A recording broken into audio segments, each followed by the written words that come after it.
that we're gonna do is go through your revisions, and so I'm gonna let you do this, because, yeah, roll it, and, So, Do you want to approve minutes, stay while you're here? can't do it, can't do it. can't do Oh, you it. can't do it with Yeah, three of us? but, Yeah, we have Oh. We a have No. a quorum, yeah, but it's, because of the movement? change of, Okay. you know, and if we were in a different room within town hall, that would be one Yeah. thing. But we we're in a have different, private, okay. we're in the same state at least, but we're almost in a different Barely, state. barely. Barely in the same state. So, you know, so you shouldn't take any action, so we'll just talk tonight. So what I did here is predominantly started, we'll go to the back of the document, in chapter 7. Which where- one are you, which one are you on? You had two. Well, let's go to the red line, because that will The show red you the line? things the Yeah. changes the I one made. that's stamped across it, proposed revision? Yeah.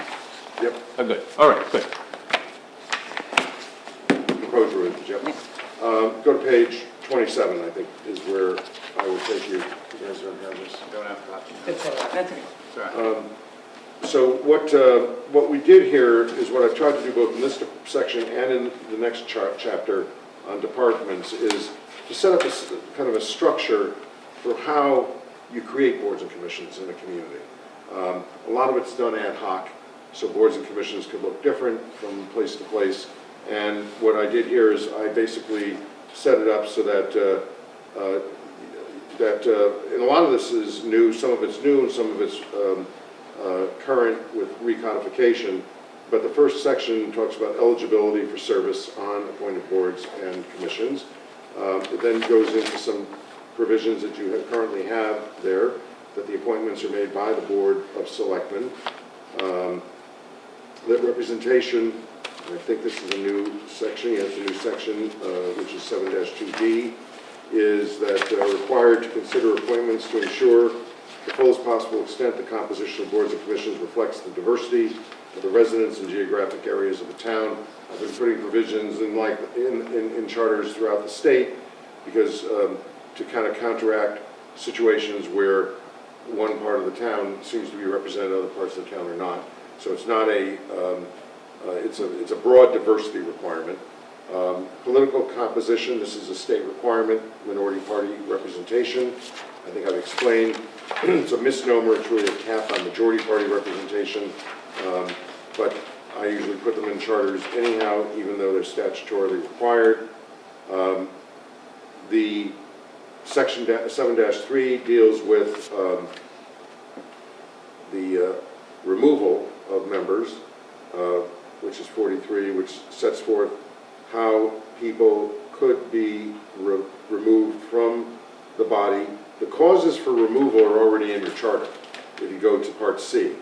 What you didn't have was saying, here's the authority, and you need to have procedures, as opposed to just having the cause for removal with no safeguards at all. And so the intent there was to establish some safeguards for the removal of appointed boards, board and commission members. And there you have freedom to remove people to appointed positions because it's consistent with the orderly operation of your community, and you should be able to do it. It's different than the concept of recall, which is illegal in Connecticut, or removal, which could be illegal unless you have a special act, because there's no grant of authority of elected officials. You really have your hands tied with elected officials, but with appointed officials, you have flexibility to do that. It also allows not only the Board of Selectmen to initiate, you can have initiation by the board or commission itself.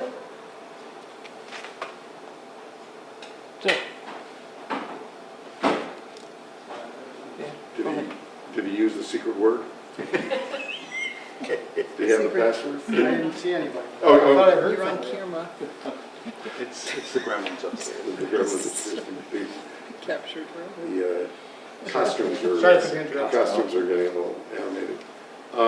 Then general requirements for boards and commissions. You need to have a term of office for a board or commission. It allows for the creation of boards and commissions by ordinance. Now, one of the things we should talk about is how you currently do it. I had a conversation with the now former first select woman. We had our long overdue conversation the day after she left office to discuss a few things. And she wanted to make sure that with the boards and commissions that it was something the Board of Selectmen could do, that you don't necessarily have to send it to the town meeting. To create a new one? To create a new one. In my view, if the town meeting is the body that approves ordinances, then they have to approve the board and Yeah. commission. say And I think your best bet is, you want these commissions to operate as legal entities, and my belief is that having them created by ordinance is a second step away from a charter. If they're created by a charter, they're clearly got legal foundation. I think that if the ordinance process requires a town meeting to create a board or commission, I think you should just do it. And that's why I was silent. I said, by ordinance, whatever your procedure is, you follow the procedure. But I wanted to at least raise that issue that she had raised. I have in 7-5B, rather, some broad language, and feel free to critique it. I think it's important. A lot of boards and commissions, a lot of people serving, and these are for appointed boards and commissions. We're not going to be presuming to tell elected officials what they should be doing.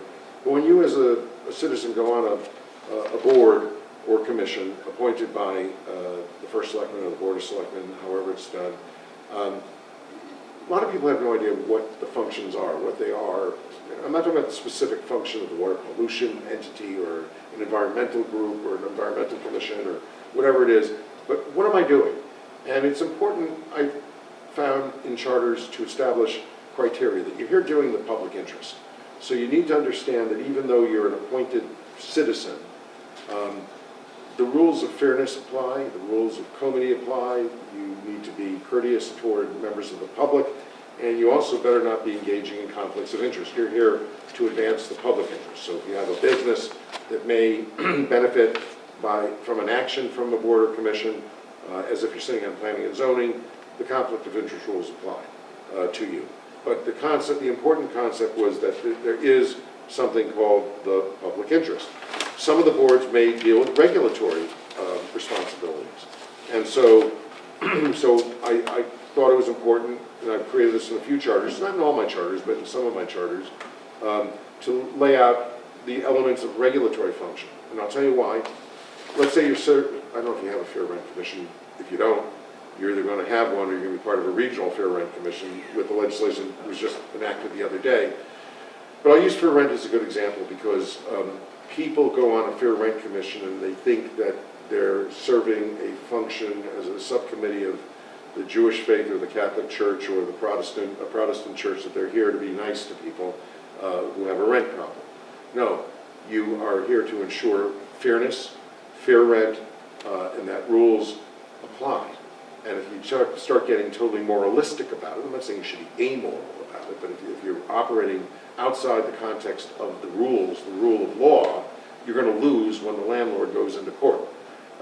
So it's important to understand the parameters of your responsibility when you're on something like a fair rent commission, or you're on ZBA, which is elected, but still, same concept. It's appointed. Oh, it's appointed. ZBA, absolutely. That it's the rule of law, and it's regulatory. It's serious work. It's a legal function. And that's why I think these are good tools for town attorneys to have, to be able to say to errant members of a board or commission, look, Mary, look, Joe, this is regulatory. This is not, we're going to lose in court. And the other thing, I literally just had to deal with the commissioner today in Hartford, the city of Hartford, and say to them, you have indemnification statutes in the state of Connecticut that protect members of boards and commissions. They also protect employees in the community. But if you're involved in reckless, willful, wanton behavior, you lose your indemnification.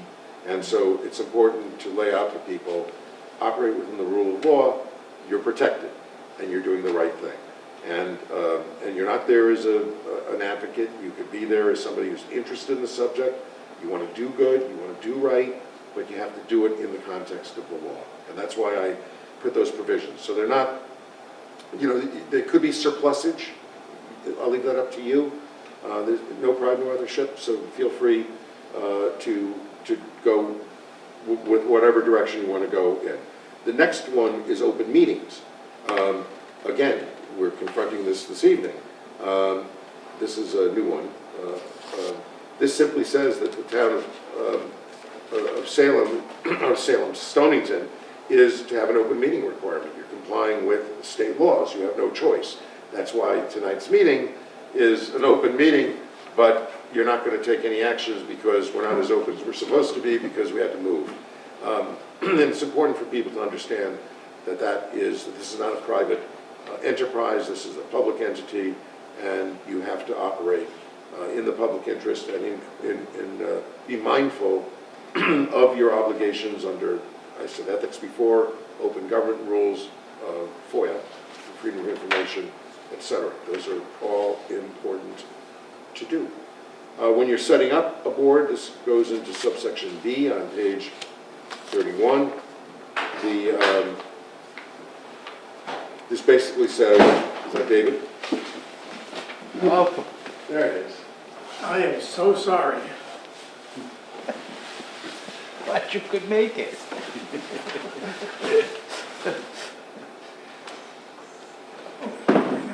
These are the,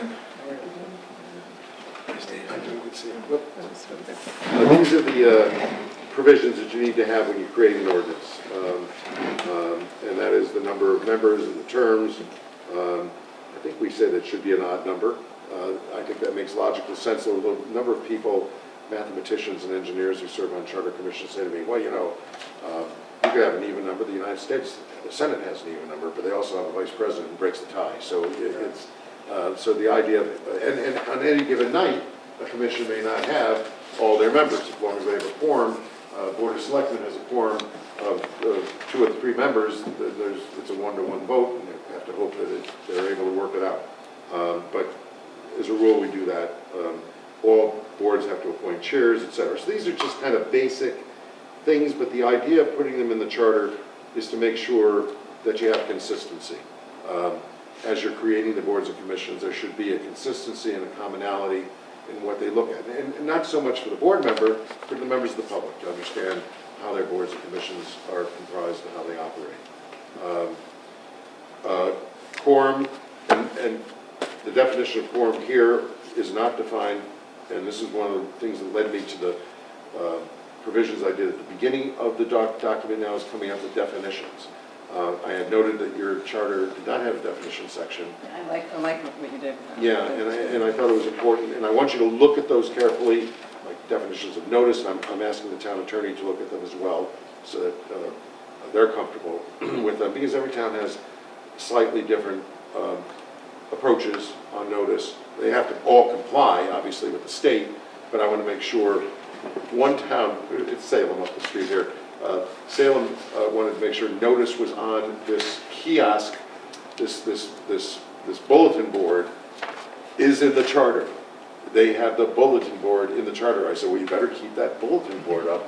Well, it's stone, it's held up by stone, and you know, some ancient person put it there. But whatever the case is, it's in the charter. You're not going to have that in your charter. But that was important. And so we did it. That's why these are town charters. They're not uniform. They're not cookie cutter. The reason there's meeting frequency in public notice is one of the grounds for removal is failure to attend meetings. And if you just have this amorphous standard that, oh, Mary hasn't come to the meetings 3 times, let's get rid of it. Let's get rid of it. No, you need to establish a standard. If there's 3 consecutive meetings standard, and Mary doesn't show up for 3 consecutive meetings, then if you want to try to remove her, you know, God forbid she's sick, you want to be merciful, you shouldn't remove her, but whatever the case may be, you need to have a standard, and that's why I usually put those provisions in here.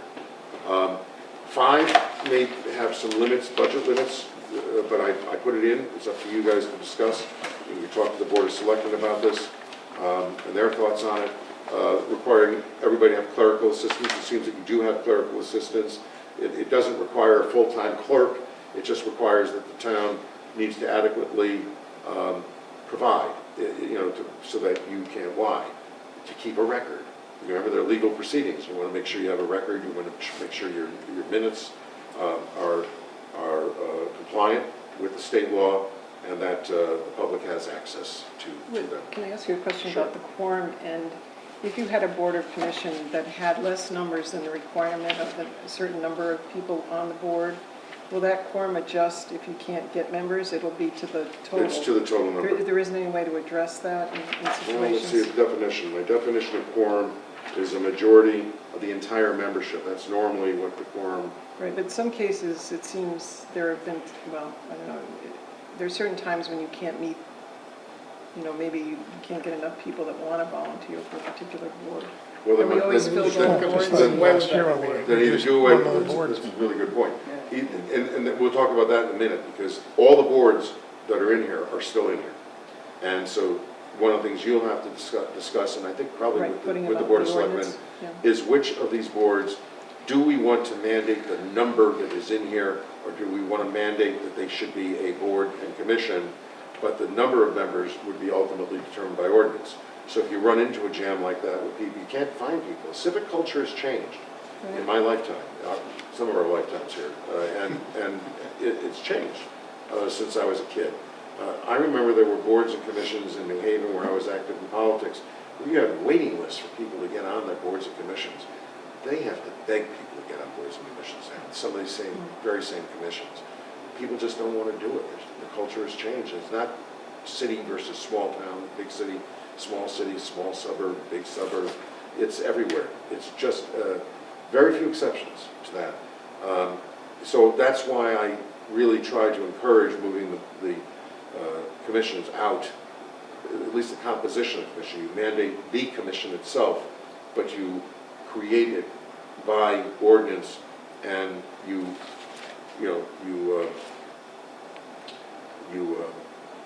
make a determination in 2026, which is where we'll be, And the other, 2027 actually, if this is adopted. the other question I have is, I've seen a lot of boards, selectmen and other town meetings where they get out of control with the public, that they've been taking away the public forum before the meeting because it's gotten out of control, and they've even had people evicted out of meetings.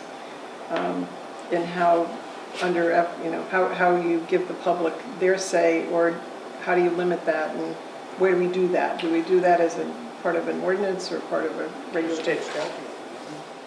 Well, FOIA Yeah. state statute, we haven't discussed this, so I haven't raised it with you.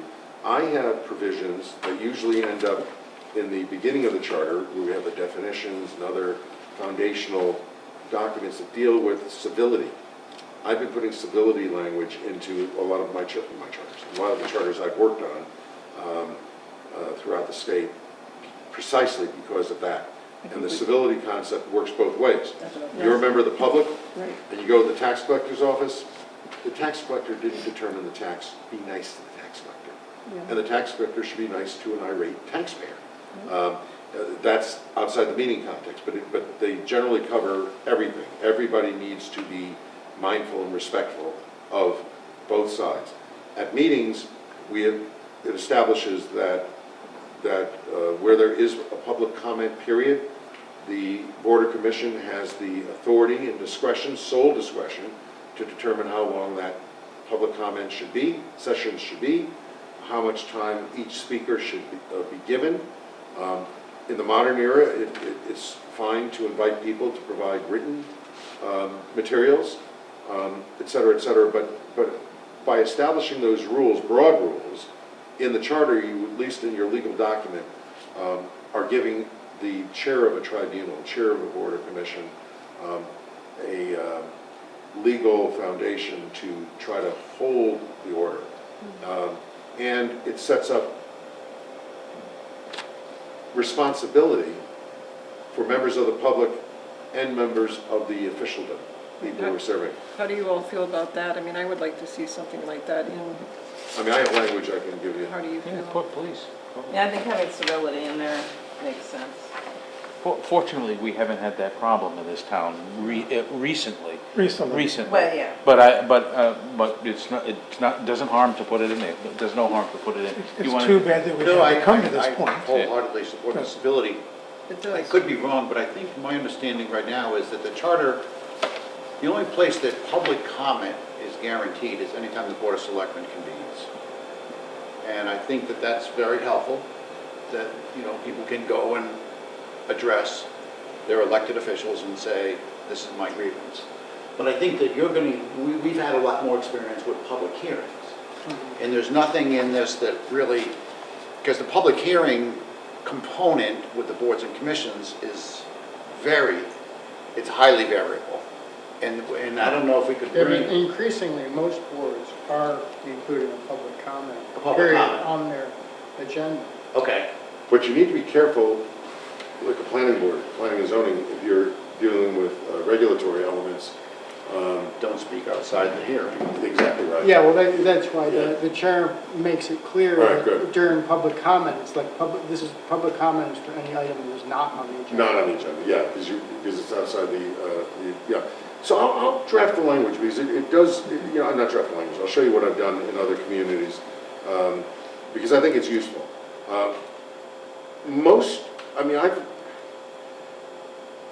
If anything, I think that city councils, and maybe boards of selectmen,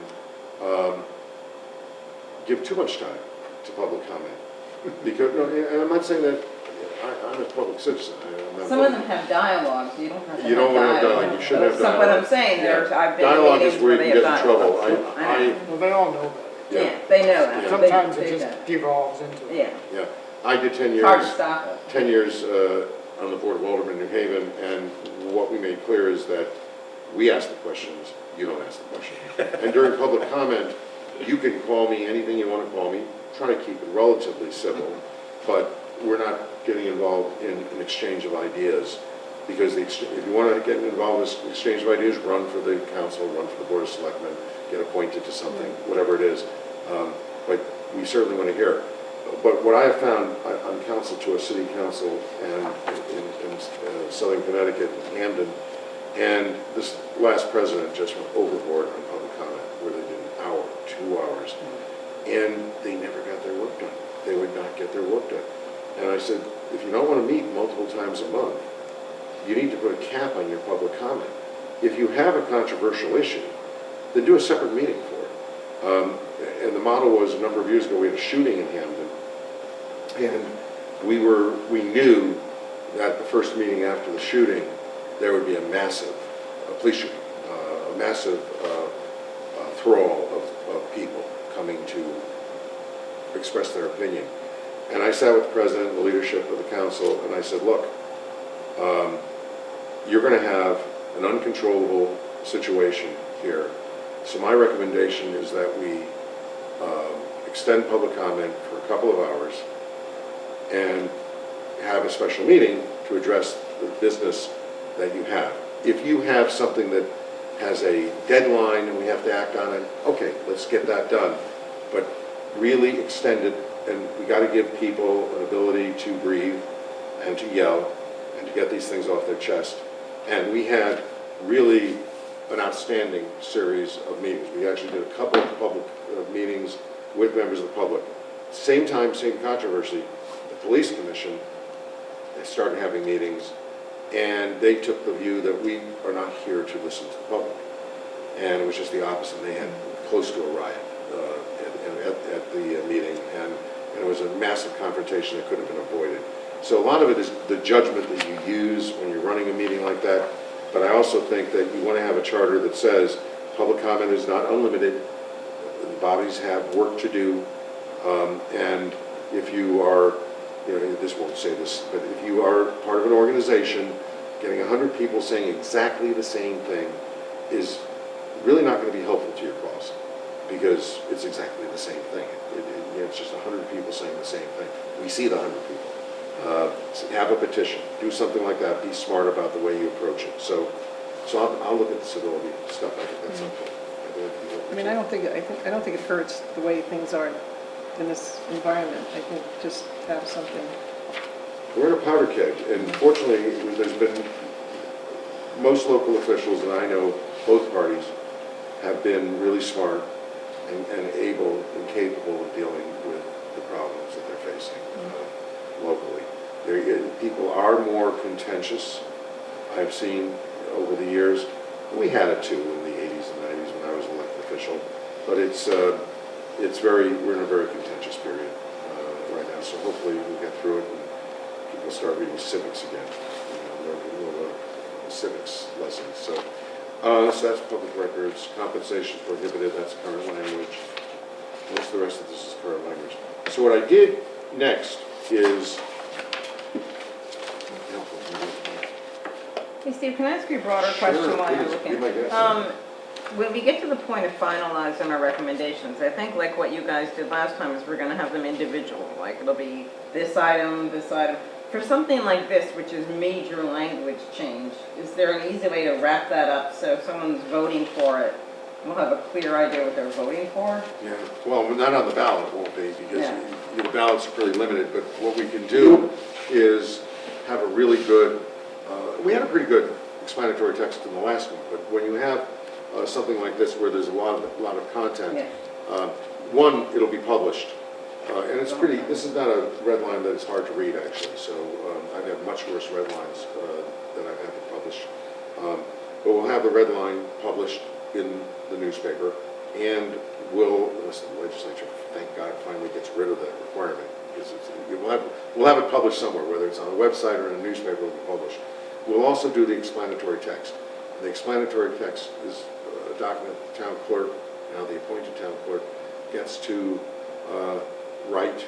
The town gets to do it through the town clerk with sign off by the town attorney that lays out the changes in the document.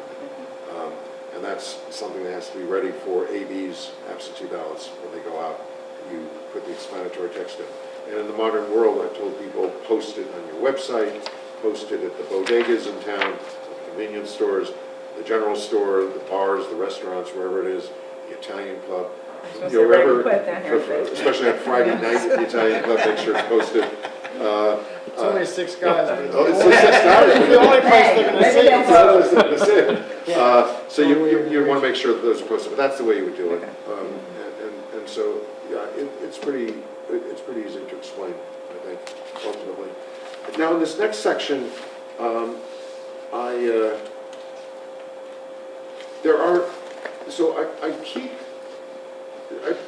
kind of broke it down, well, I didn't really break it down here, actually. This is where we start reciting the boards and commissions. I don't break it down into, I don't think there was that one here. No.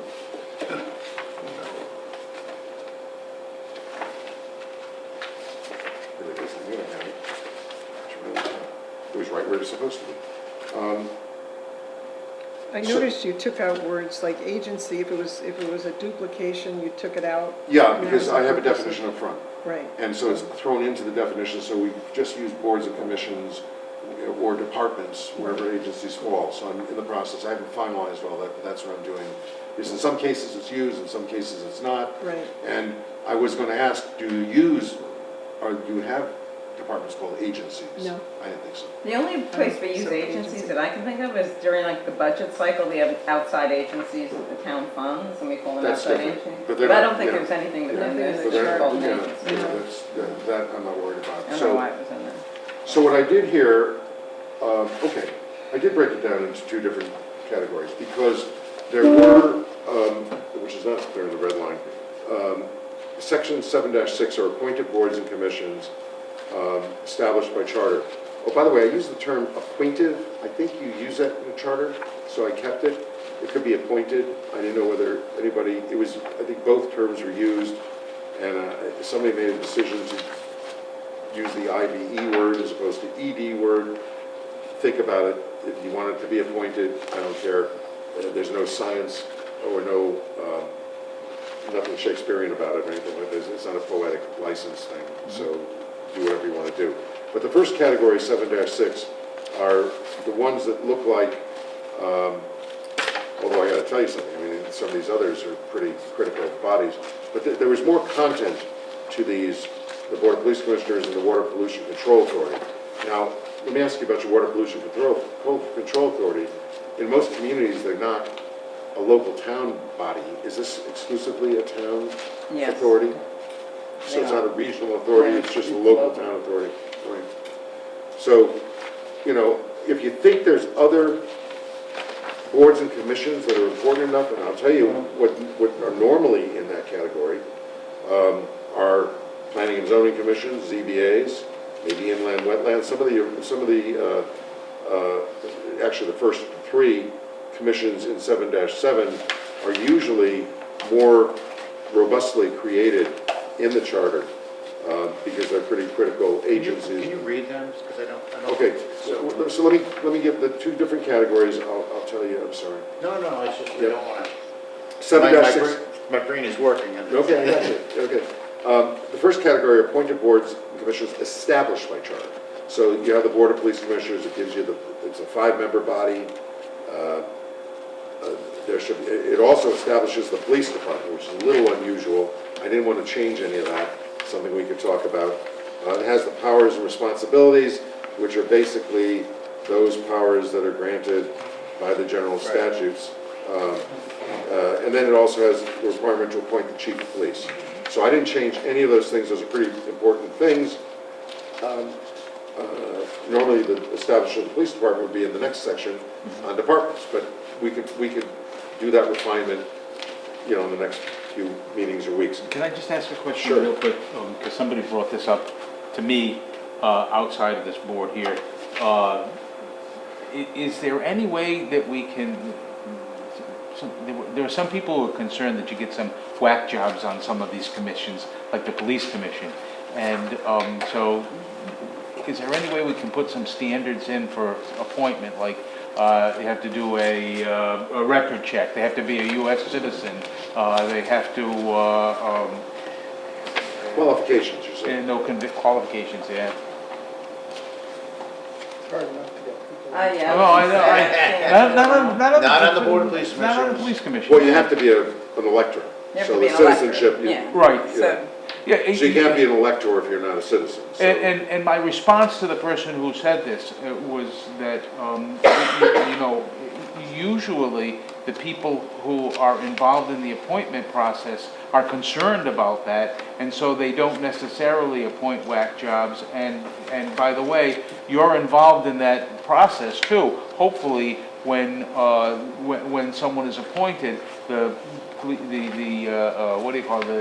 Board of Selectmen or the first selectman is going to consult with you before they put somebody on the Board of Police Commissions, and likewise on some of the other boards.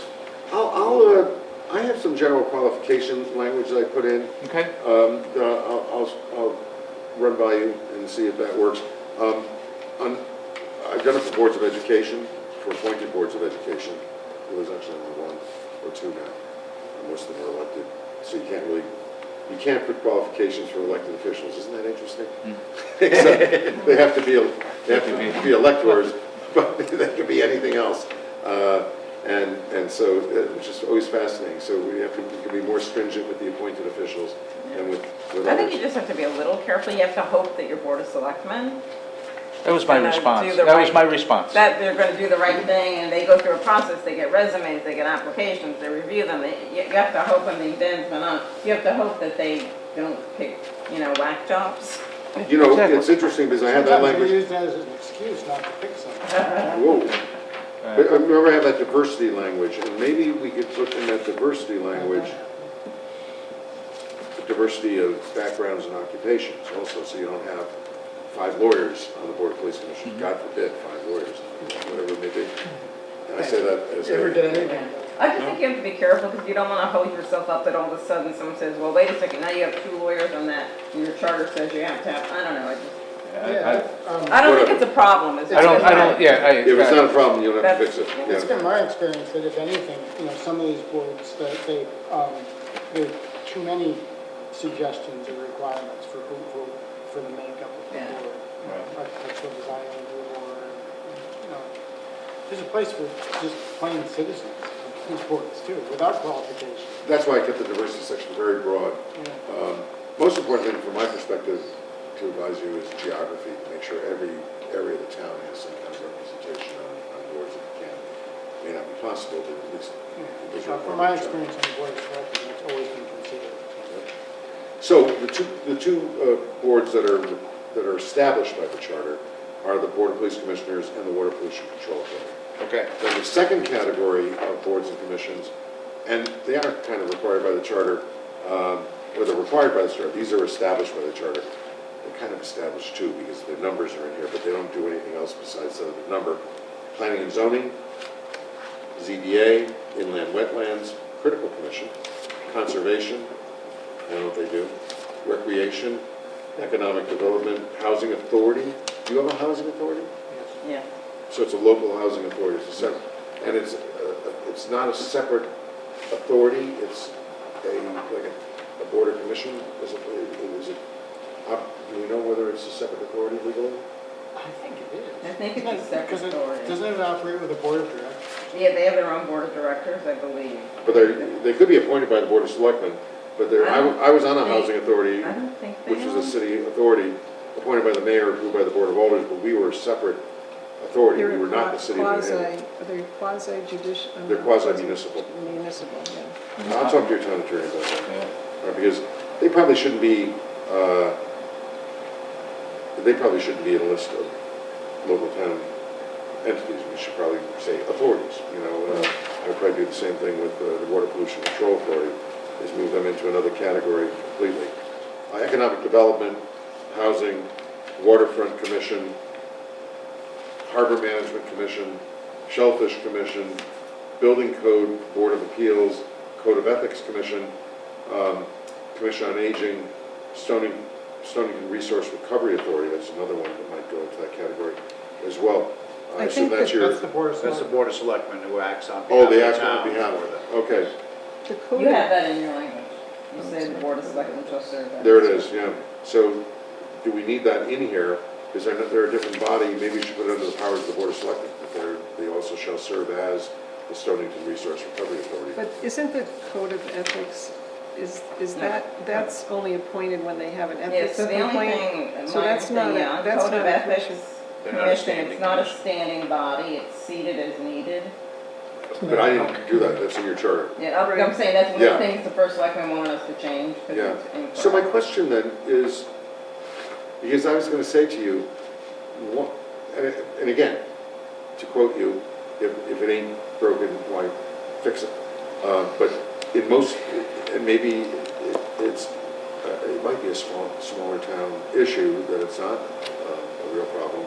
But in the big cities, I have to tell you, one of the things I do, and in the substantial suburbs, is make sure that we have an ironclad ethics board that you can't mess with, audit commission that you can't mess with.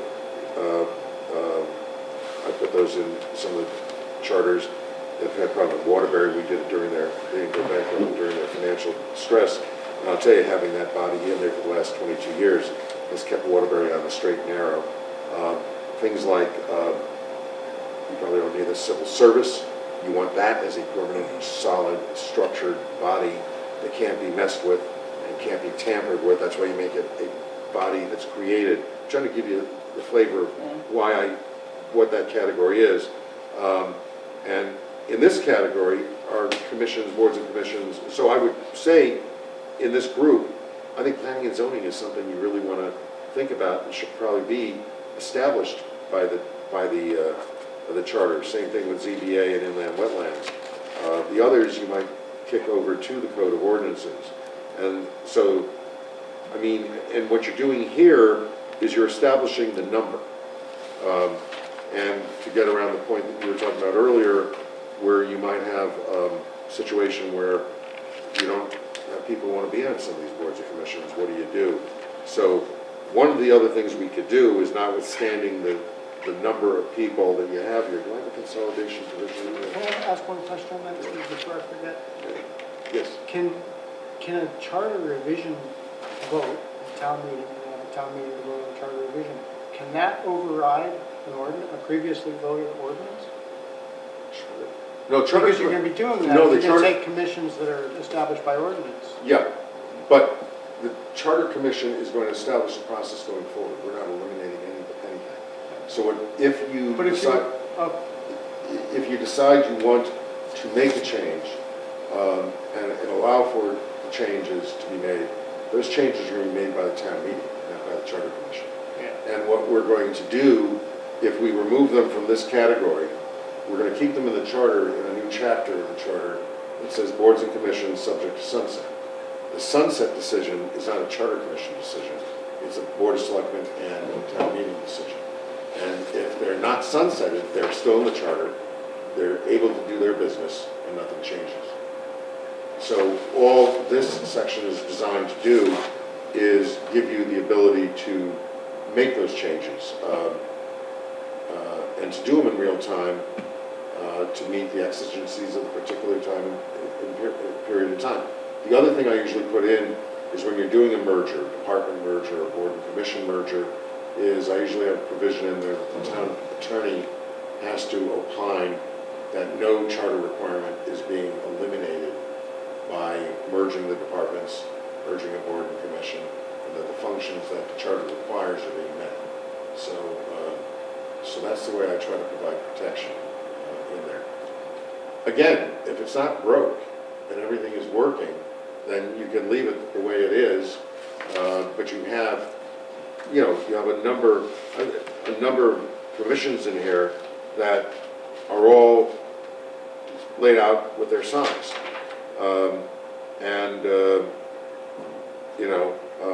But again, if it's not a problem, if it is a problem, you indicate that it could be a problem because you have some quorum issues in some of the boards and commissions. By setting up the ordinance, you have the ability to modify the number of people on some of these boards and commissions. Now, again, you don't want to rig a system where a planning and zoning commission could be undermined by eliminating members or adding new members to dilute the effect of membership. That's why things like a planning and zoning commission, a ZBA, inland wetlands, regulatory entities should be treated with more deference and more rectitude than other boards that are serving important functions. All these boards serve important functions. But, just looking at, I don't know if you have a problem with your Harbor Management Commission and your Waterfront Commission, but it seems to me that the missions might be similar in some ways. Yeah, where the jurisdiction lies is sometimes interesting too. Yeah. Because you had the Pawcatuck River manage harbor. Yeah, we have 3 harbor managers. Oh, Right. well, there's only 2 in the charter, and then there's this Shellfish Commission. But I think you kind of swerved into something with, and I understand taking the definition of quorum, putting it up front, making that clear. And years ago, there was a vote by planning and zoning. There was a 5-member board. One person, there was 3 for a quorum, 1 person recused, so it was a 2-0 vote. And that led one person to establish an ordinance. I believe it was ordinance that it defined what quorum was in this town. So we may need to go back to some of the ordinances You have to, the ordinance. and sunset some of these ordinances. The ordinances I remember, I was there that night, and I remember, 3 people was a minimum quorum, 1 person recused themselves, walked out, and 2 people voted of a 5-member board. Yeah, that sounds a good situation, yeah. Yeah, and so the town attorney said, oh, just tidy it up with. Is that a quorum, though? I wouldn't If- think It was If not. you have a recusal, Well, that's a No, negative. But that That's led, different. that led to, I believe that led to a quorum, which clarified, an ordinance clarified what a quorum was. But a no vote, a not voting is a no vote, Right, basically. So you're voting, but a recusal is different. yeah, but Yeah. recusals are too, so they're still negative, They're, but I anyway, would think out of the. yeah, in terms of determining a majority, they're considered, yeah. so I think that there's gonna be a scrub and some sunsetting of some ordinances. Well, no, absolutely. If the charter establishes a universal definition of quorum, those ordinances are out of line already. So your town attorney has to go in and you have to fix all those ordinances. They should just be eliminated because the charter establishes. Charter what quorum controls. is. Yeah, the charter should control, and probably did anyhow. You already have definition, definition. You have specific definitions in the charter. This will give you a general definition. So I'll talk to the town attorney about that and raise that with him. Do the ordinance contain any language where it's subject to change by charter or law, that it Well, would they are subject. automatically? They may have So they some would language. automatically take effect with whatever in the charter? The charter will control, my So- recommendation, most communities don't follow this, but actually, one of my charters now has a requirement that when there's a charter revision, there needs to be an ordinance revision to follow it. And the reason I do that is it's not a Steve Mendick Full Employment Act.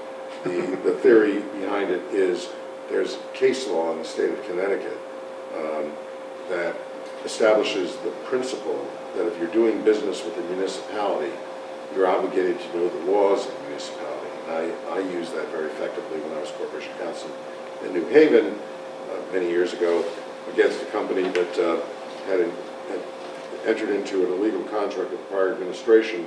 We discovered that it was. We went to court and we won. I was able to negotiate a $3 million fee that they were charging us down to about $750,000 because the court determined that they should have known the law, and there was a specific provision of the charter that required a distinct number in a contract as opposed to a percentage contract. And it's a prickly like case, but we won on that principle. If your ordinances are not clear, you lose that advantage. And so I've always tried to say to people, you don't want to hire lawyers, fine, but sometimes if you hire a lawyer to do the preventative work, you don't have to hire a trial lawyer to defend you when you have a problem down the line. So Hartford is now going through that process, not perfectly, but they're doing it a little bit to try to make sure that they do that. So I think it would be easier in a smaller town. I think you don't have as many ordinances to clean up the ordinances if you go in that direction. So it's just going back, and these are things falling out of the way back, but it's called the Quorum Clarification Ordinance, and it was adopted in 2007. So, there are some things that are legacy that because all of this is legacy. All of this is, it's like the zoning regulations. You adding on to software, you're adding on a feature, you're adding a feature, and at some point the architecture doesn't work for the number of features, and you're digging into the architecture, and I think that's highly commendable. Well, and a heavy lift, Yeah. but it does set up the town. No, and having your institutional memory is great. It's a wonderful thing because I come into towns and I don't try to bring cookie cutters. We've been working, most of us more the last 2 years together. I do not take a cookie cutter approach because there's culture and there's custom and there's actually your local laws, which I can't be an expert on in every town. And so it's important to have those ideas. So there's something for you to think about, something that we have to resolve, and how we want to deal with these things. If we want to keep them the way it is, then just do one category. We don't have to distinguish between the two. You've established all these things. You can supplement their creation with ordinances, but you're stuck with the number of people on it. Now, I do have a provision in here, in 7-9, that says the function of any board or commission required under this chapter may be merged or consolidated with another by ordinance. So that's another way of dealing with the problem that you were talking about a few moments ago, that we can't get enough people to serve on these bodies, so why don't we merge the functions? So you can do that. So you can, the problem with that, when you set it up with the numbers in it, is the members of the public go to look at this thing, you probably would have to do some kind of note in the charter that those commissions have been merged or something like that, so that the members of the public understand that, and they're like, well, you're supposed to have a commission on aging, but you merged it with the Shellfish Commission. But then what do you do with And so what are you doing? if you merge them, then what happens to the number of people that are on the commissions? What happens to that? You then have to establish it then. You'd have to in that new reestablish body. the numbers. Yeah, and so I think I would probably put, if we're going to keep the fixed numbers in the charter, I think I have to make sure that the ordinance would establish the new membership. So that's how that would work. So Steve, would we have another category somewhere? So there's been a number of new boards and commissions in the past, whatever, 6 years. Yeah. Is there a category that just says other boards and commissions? Here it is, 7-8. Okay. Appointed boards and commissions established by ordinance or as otherwise may be prescribed by this statute. So you have the ability, that's why I gave you all that language, here's how you build a board or commission. We don't have to list all the new ones in the past 7 years and here they're all established. No, my strongest recommendation, as long as you're comfortable, is move as many of them out of the charter as you can into the ordinances so that they can be dealt with in real time. Again, those that are critical should be named in the charter, should be even more critical, established, locked in stone, written in stone in your charter, so you can't mess with them. I don't know what those are. I mean, normally, like, as I told you, planning and zoning, ZBA, inland wetlands, police commission, you obviously, is a pretty important commission here because it's treated a little differently. I will talk to the town attorney about the authorities and maybe put those in a different category because they're probably appointed in accordance with the charter, but they're separate entities really. They're not really town departments, so I think that needs to be legally clear. But I'll talk to them, maybe I'm wrong. Maybe they're dealt with differently. I don't think so, but I'll check with Brian tomorrow. I think Brian's meeting with the Board of Selectmen tomorrow, first meeting. This is in the other version, he's got them all listed. So that's In the other version. Board and Commission. So you need to think about some of the verbosity that I have in here that deals with the role of boards and commissions. You may not think it's necessary. I just wanted to give it to you to give you my best thinking on the subject. You may think it's too much, or you may want to modify it, or you may want to consult with James Madison or something like that, you know, and see whether we want to expand on it. I just read a great book about the Revolution, so I'm sorry I got Madison and Monroe and all those people in my mind. But it's, what's that? All right, see you later. But those are the things you need to think about, and you need to think about the boards and commission categories. You want to look at the definitions as well. We'll do that in a moment, yeah. I'm happy to see that what I emailed to you came out as a red line version. Because I have to tell you, it doesn't come out as a red line version on my computer, and I gotta That's figure weird. that out. It is Well, weird. Well, next time I'll bring hard Did copy. on mine, so. Yeah, it did on yours. Yeah. So that's, you know, that's, but you have more stuff to go over, Steve? Just or- quickly, I did Okay. not do boards and departments, but let me talk for a moment about the conversation with the first selectman, because I know this is a longer meeting for us tonight. Right. So I'm sorry, I'll try to rush through it quickly. I'm going to hand out to you, she did an update on her notes that she gave us, not for this commission, but at the beginning of the last commission, that we were deferring to this commission that we forgot about, I think, that we haven't addressed. And I think if at our next meeting, we're going to be dealing with the new board, Yes, obviously. yes. They're our appointing authority now. So, yeah, I think we should let them know about this, and I told her that I would do so, because I said, it's a very unique situation for me where we have a totally new appointing authority. Yes. It's an unusual situation where you're appointed by one authority, and then you have another to deal with. I have no reason to believe that there's enmity or animosity or anything like that, Right. but I think that they should see what she thinks after her years of experience dealing with it. There's a lot of reasonable nit fixes in here that we should look at. So I'll distribute that for the next meeting on that. Let me just talk about the definitions quickly. Yes, Ray, go right ahead, please. Mr. Chair. Yeah. Going back to the beginning, not complicated, guys. It's just trying to use, and it's not even my complete list because there are a lot of definitions I don't have, that you don't have in your charter. So I really,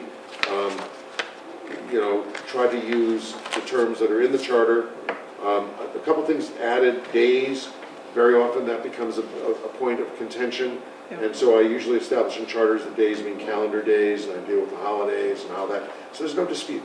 It's there. If you want business days, it should say business days. But if it's just days, it's calendar days. It's a simple thing.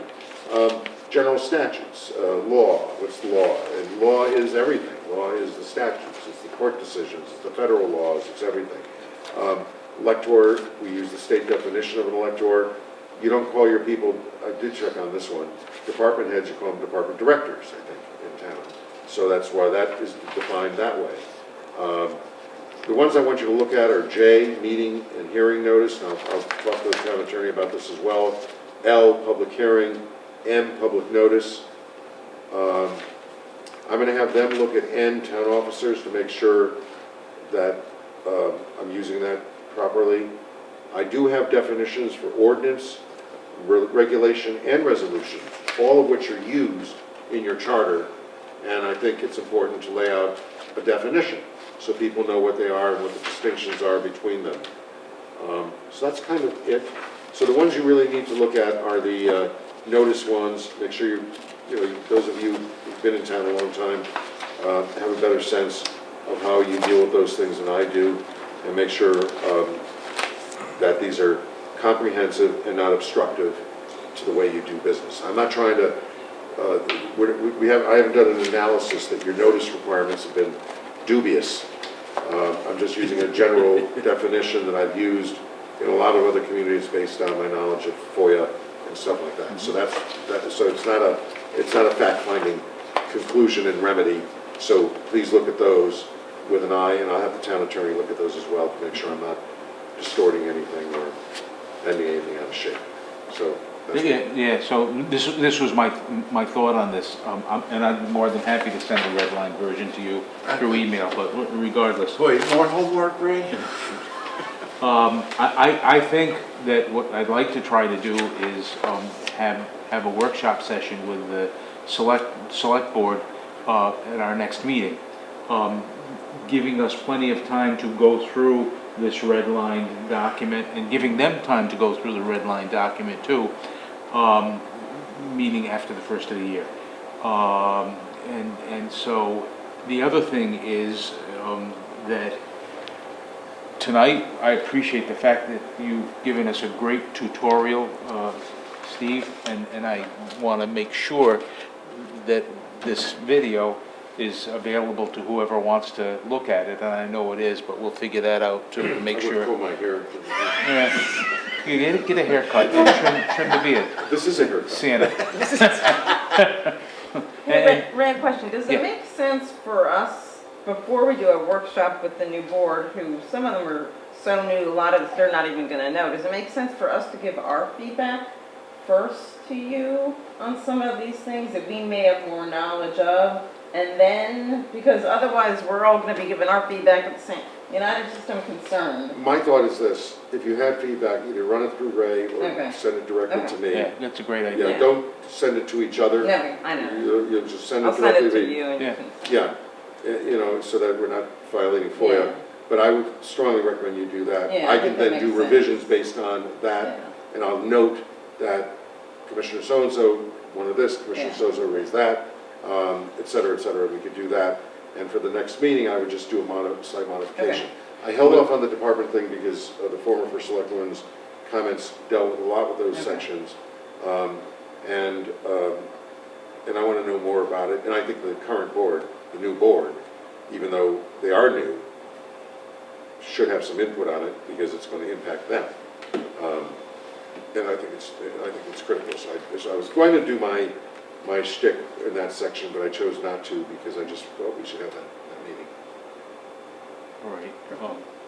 Yeah, that's great, and what I really want to do, because we're going to start getting into a time crunch at some point, and which is after the first of the year, and I'd like to be able to have one meeting as opposed to two.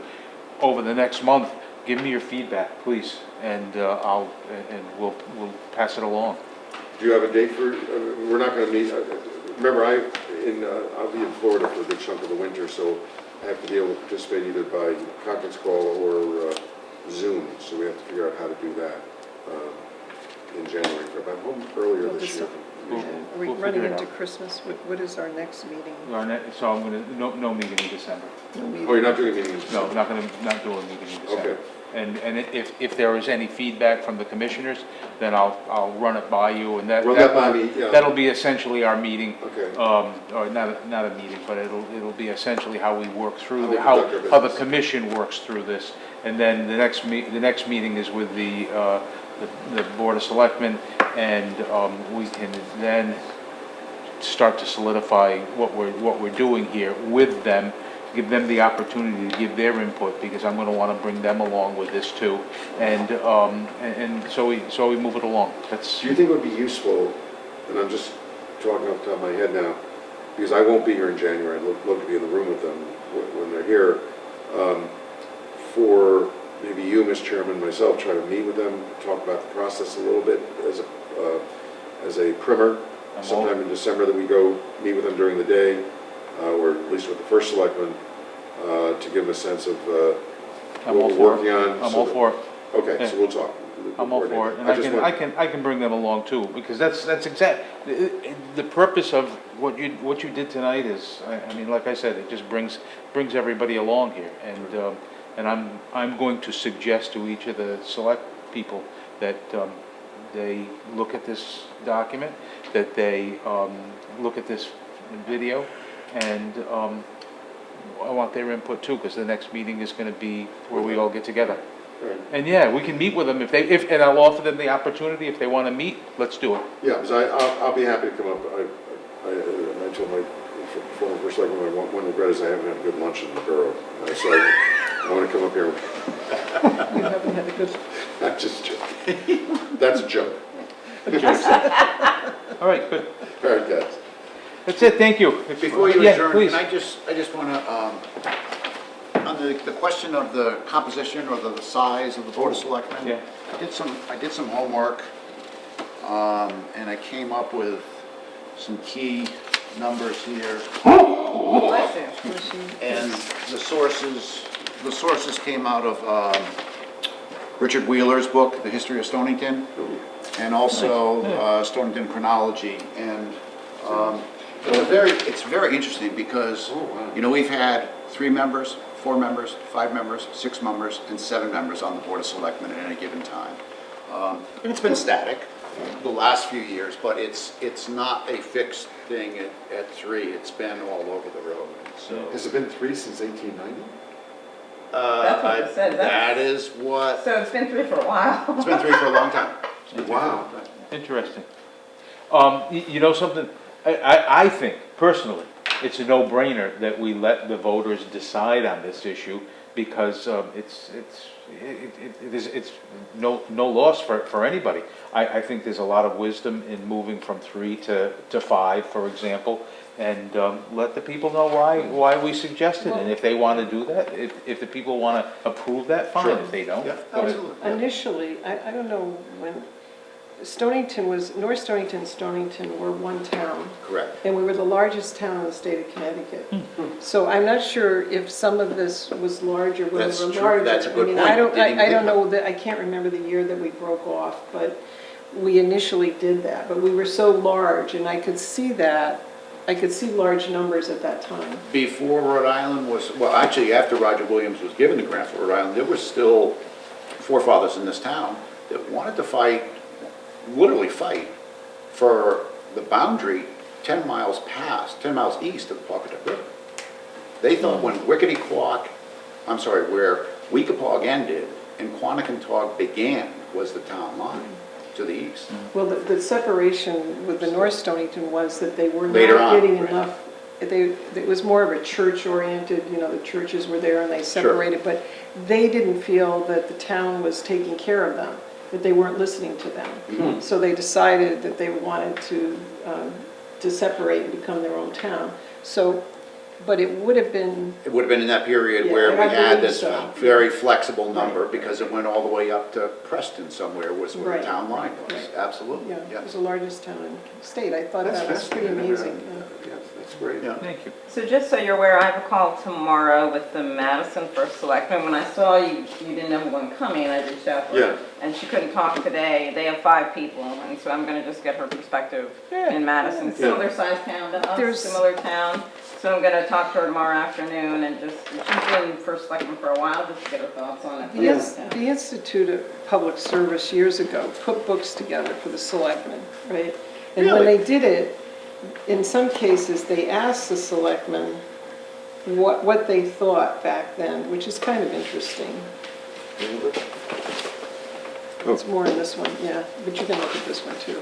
This one is more an explanation of the, but if you want to borrow that and bring it back. That's next okay. meeting, Take a No, look it's, at it, the Institute was. I don't think they do this anymore. No, they No. were very good, and I even knew, I knew the gentleman that wrote the books, but they asked him about These are great. how they felt about it, and what boards and commissions were under it. But it was a great tool for them. They would go up and they would have a week session or so, and they would give them some, I'm gonna get my hands on these things. These are great. Anything that's a manual to help people is a Was good was thing. beneficial, yeah. Yeah. I've been trying to get, Ray's gonna get irritated, we're extending the discussion. I've been trying to, in the last few years, very close to Joe DeLong at CCM, and I've been trying to get CCM to take over a lot of the functions that UConn no longer does, or to try to work out some kind of compact between Trinity, UConn, Wesleyan, Yale, Fairfield, the other schools in the state to really do a public policy institute. There's no data. Joe has said I probably have the best data in the state because as I'm doing these charters, I haven't done as much in this town. I do a lot of comparative analysis when we're restructuring in the cities. And so I've got all this data, but it's live data that I put together, so it's in my little computer. And If you want, I'll give you, I have 3 of them. I have 3 of these selective books if you want. oh, them yeah, to next use time, them. yeah, Yeah. I'd love to have this, be wonderful. But and I will take good care of it. I have a 1927 report called the Swan Report, which is the report on the consolidation of the town and city of Stamford. And when I did the Stamford Charter a couple of years ago, I mentioned it, and they said, "You have the Swan." And I said, "And I'm keeping it." Thank you. Someday the people doing my estate are going to say, "What the hell is this?" Motion to adjourn. Don't need to, we never adjourned in the first place. Thank you so much. You know, yeah. All right, turn it off. I mean, I'm kind of